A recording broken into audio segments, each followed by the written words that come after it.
My most amazing and awesome artists. Today we're going to be going back to that Sumi Ink Club, but just a quick review of the rules in case we forget or if you haven't done it before. At the Sumi Ink Club, it's a collaborative drawing, meaning working together. Because we're working together, we can't have names because it doesn't belong to any single person. There's no words because it's a drawing collaboration. You need to keep moving around so that you can add to what other people have drawn because it's not just yours. We're going to keep moving so everybody works on the art and it becomes a collaboration. And, of course, no coloring in because, as you know, ink gets very messy. If you use a lot of it in one spot, it goes through the paper, and not only that, but that allows it so that nobody else can draw to that area. Also, make sure that you're not crossing out anybody's artwork. It doesn't look very nice to just put a giant X over it. You can make shapes, you can add on to those shapes, you can draw lines, you can draw designs, you can draw patterns. You could draw anything at the Sumi Ink Club. Today, we're going to be doing Sumi Ink Club not only on paper like we usually do, but also on paper plates.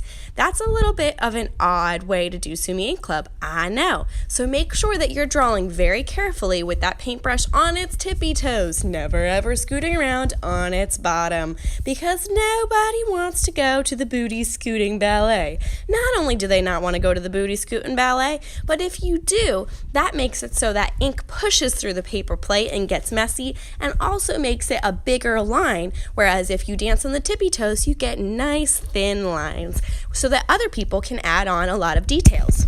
When you think the plate is full, it's not. I bet you can find a little spot where you could add different lines, designs, or patterns, even if that's experimenting with two brushes at the same time, trying to work with the brushes in sync, or trying to do symmetry, or if you're just making polka dots or little lines, or maybe doing something called cross-hatching when you make those back and forth lines like tic-tac-toe.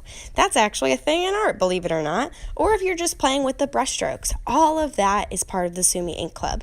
Whatever you do, just make sure you're leaving room for other people to add to.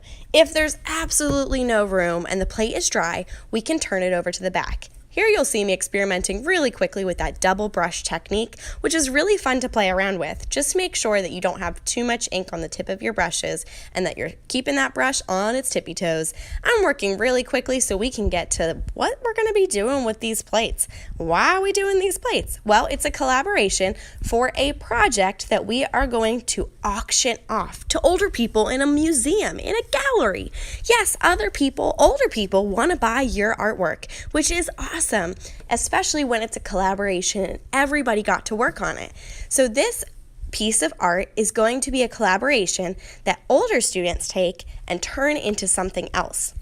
When they turn it into something else, that's what's going to be taken and it's going to be auctioned off so that we can raise money for our art program, which is super awesome. So here we go. With that dried paper plate, after the Sumi Ink Club is done, you are going to be turning that paper plate into a flower.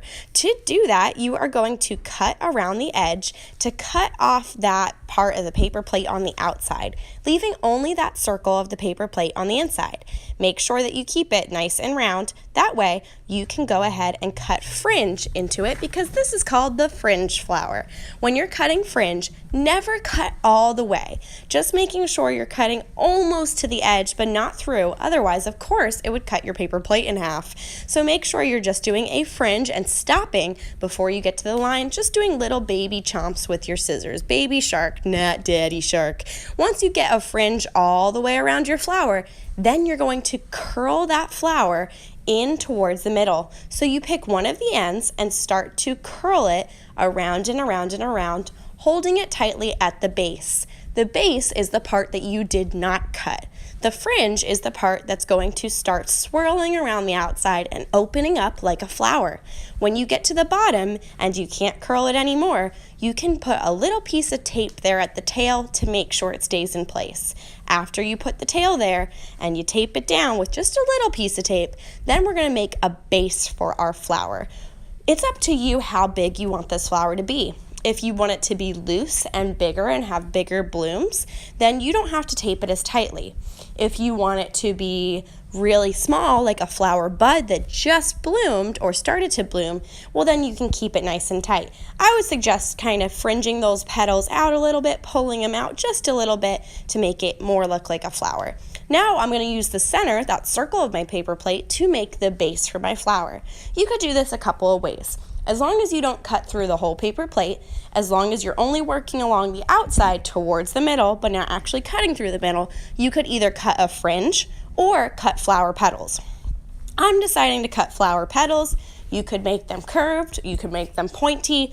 It's totally up to you. The further in that you go towards the center, the more it's going to curl up. The less you go towards the center, it's going to be bigger.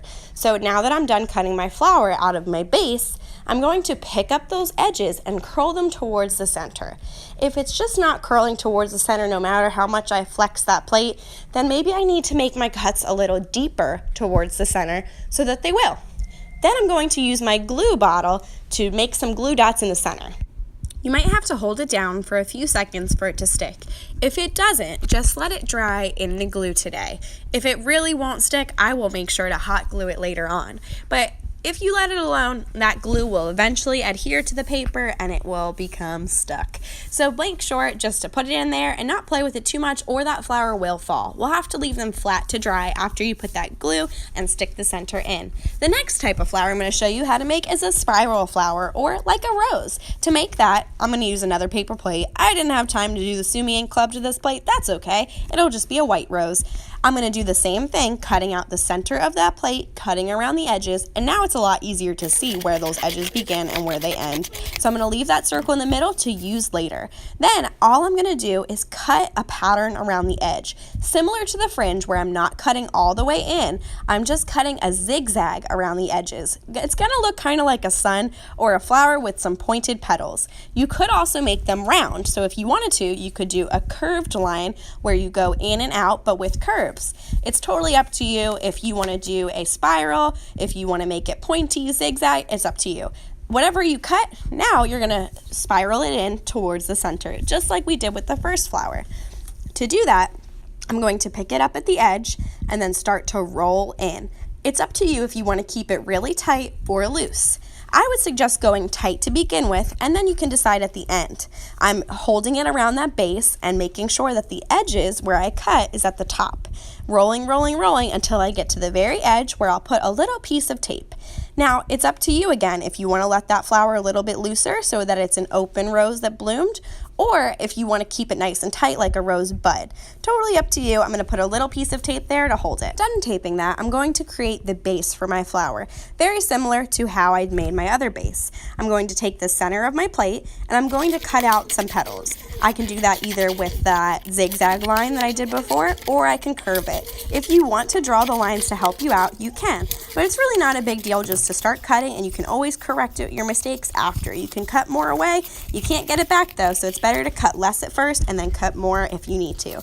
And you'll see that I probably need to do that to give it a little bit more of a curve. It takes a while to curve that flower in so that it creates a base where you can set the glue in the middle, set the flower bud in the middle of it, and then it's good to go. All right, one last type of flower that I'm going to show you how to make. This type of flower I like to call the taco flower.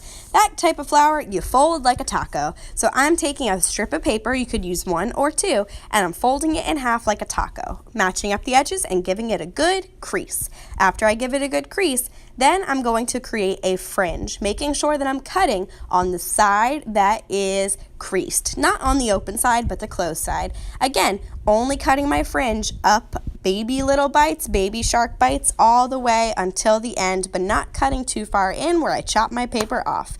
Then I'm going to do the same thing I've been doing and roll that flower, holding that base, and roll it, roll it, roll it until it starts to expand at the top and starts to bloom just like a real flower.